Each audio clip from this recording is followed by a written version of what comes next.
आज हम प्रकृति के उन 3 मौलिक गुणों की बात करेंगे जो हमारे मन और स्वभाव को तय करते हैं। क्या कभी ऐसा महसूस हुआ है कि मन के भाव कैसे बदलते रहते हैं? मतलब क्यों कभी हम एकदम शांत होते हैं तो कभी बेचैन, और कभी-कभी तो ऐसा लगता है जैसे कुछ करने का मन ही नहीं है, एक जड़ता सी छा जाती है। आखिर इन सब के पीछे क्या है? तो देखिए, इसका जवाब हमें प्राचीन दर्शन में मिलता है।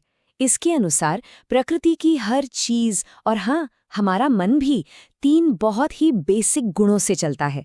इन्हें ही गुण कहा गया है। असल में हमारी सारी मानसिक और इमोशनल स्टेट्स की जड़ यही 3 गुण हैं। तो चलिए एक एक करके इन्हें समझते हैं। सबसे पहले बात करते हैं तमोगुण की, जिसे हम जड़ता का भाव भी कह सकते हैं। तो ये तमोगुण है क्या? इसे आप अंधकार, आलस और एक तरह के मोह का गुण समझ सकते हैं, जो हमारे मन पर एक बोझ डाल देता है, उसे नीचे की ओर खींचता है। और जब किसी के मन पर तमोगुण हावी हो जाता है तो क्या होता है?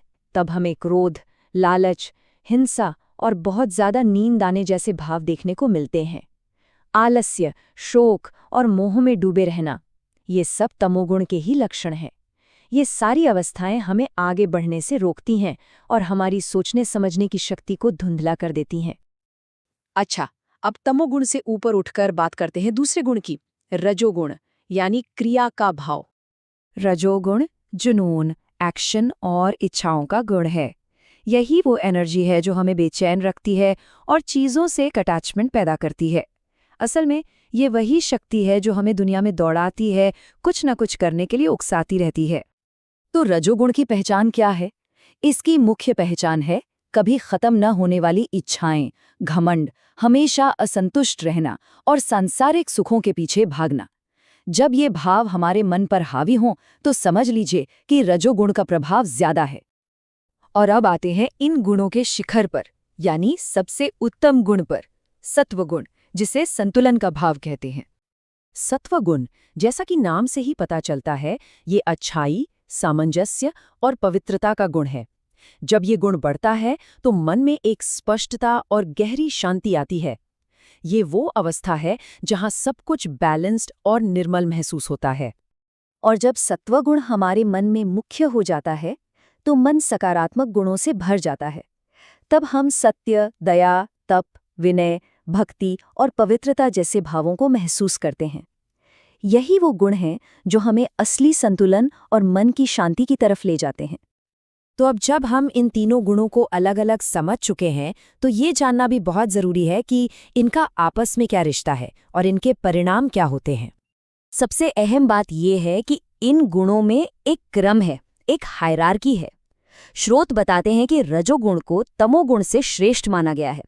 मतलब आलस और अंधकार में पड़े रहने से तो कहीं बेहतर है कि इंसान एक्टिव रहे, कुछ करे, जुनून के साथ काम करे। और ये क्रम यहीं नहीं रुकता। सत्वगुण को रजोगुण से भी श्रेष्ठ माना जाता है। क्यों? क्योंकि बेचैनी और इच्छाओं के पीछे लगातार भागते रहने से कहीं ज्यादा ऊंची अवस्था है संतुलन, पवित्रता और शांति की। तो ये रही पूरी हायरार्की, बिल्कुल साफ। सबसे नीचे तमोगुण, उससे ऊपर रजोगुण और सबसे ऊपर सत्वगुण। एक तरह से देखा जाए तो ये आध्यात्मिक विकास का एक नक्शा है। और अब सबसे जरूरी बात, इन गुणों के प्रभाव से आखिर में होता क्या है? स्रोत के अनुसार अगर जीवन में तमोगुण हावी रहा तो उसका परिणाम नरक की ओर ले जाता है। अगर रजोगुण की अधिकता रही तो बार बार मनुष्य के रूप में जन्म लेना पड़ता है, और अगर सत्वगुण की अधिकता हो तो स्वर्ग की प्राप्ति होती है। तो इस सारी जानकारी से हम क्या सीख सकते हैं? ये हमें खुद को समझने का एक आईना देता है। तो आज के लिए एक सवाल, अपने अंदर झांक कर देखने की कोशिश करें कि आज हमारे मन पर इन तीनों में से किस गुण का प्रभाव सबसे ज्यादा है।